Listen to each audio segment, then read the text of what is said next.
afar.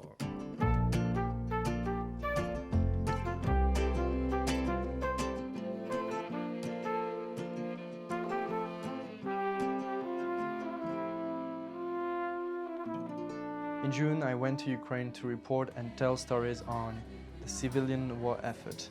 I went the day the counteroffensive was launched and during Wagner's uprising. It was one of the hardest decisions to go, not because I didn't know if I wanted to go, because I knew and I was certain about it, but it was the fear of leaving behind all I knew and potentially lose all that I had built up to be until now.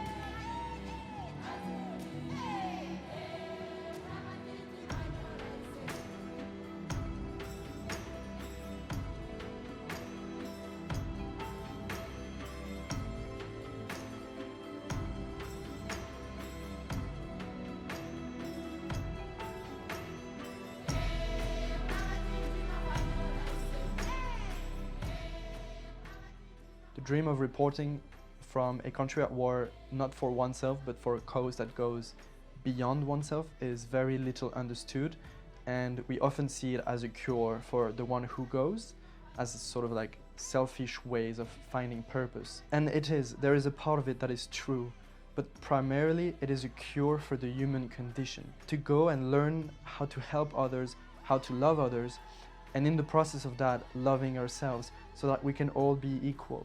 It's a tough decision to choose not to be blind to the suffering of others, and many times I was asking myself, why am I privileged of having a peaceful life since birth and not others? Some of the photojournalists that I've met, including Tyler Hicks, who works for The Times, goes there to photograph the civilians and hates weapons, hates explosions, hates shootings, and he wants to be there with the people because the war blows out in the whole country, not only in the trenches.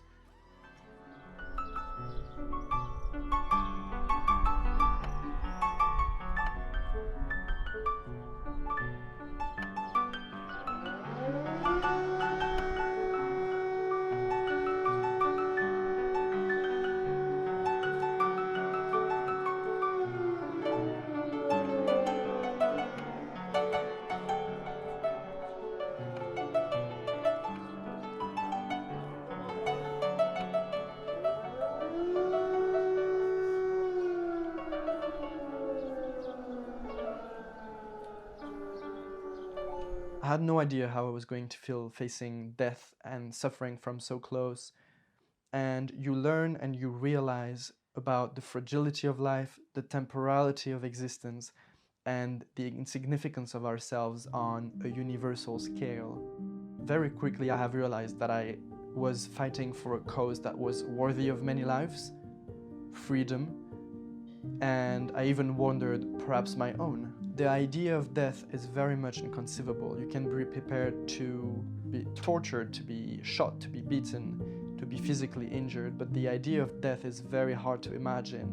Some Greek philosopher would say, either you're dead or you're not. And some would argue that it is the idea of predicting death that is scary. And there is a day close to the front line where I got super scared and the Wagner's uprising went through, and I was thinking this whole time not about what if I die, what is gonna happen, but the idea of death was related to others, and so I was thinking, if I pass out now, I will never see my girlfriend again. That is really what happened, and what you learn is the purpose of being alive in our such short time of existence.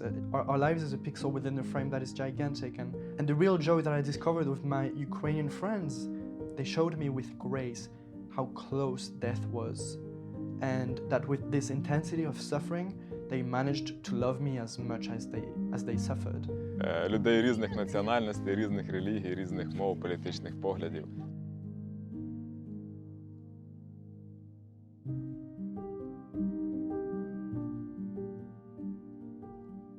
And on the bus from Warsaw to Lviv, there was a 4-hour gap with no data. The west was against me going, and the east had no idea about the culture, about the people, about the mindset of a country at war, and it was 4 hours during which the world was devoted to deny me. Probably the loneliest 4 hours of my life. I discovered there, and I met people, and very fast we had this feeling of being a family through the suffering, through being brothers, not as Ukrainian and French or nothing to do with nationality, but just as people who are desiring freedom and peaceful lives and equal rights, democratic rights that Ukraine is very much trying to achieve through its European access. And not everyone has to go, not everyone should go. Far from this, and we should never legitimize war as a playground for people looking for purpose, for people looking for meaningfulness, for people looking for adrenaline. But it is a mean as people to realize that humans are very much all the same and deserve all the same treatment. And in that sense, going there to help them and to support people reaching what we should all have is a very freeing thought. And coming back to European society, where the question of purpose and meaningfulness has really been a major one with the youth at the moment, the Ukrainians have a lot to teach us in that sense, and they do it very well through their music and through their art. That was Ukraine in 2023, and soon again, I hope.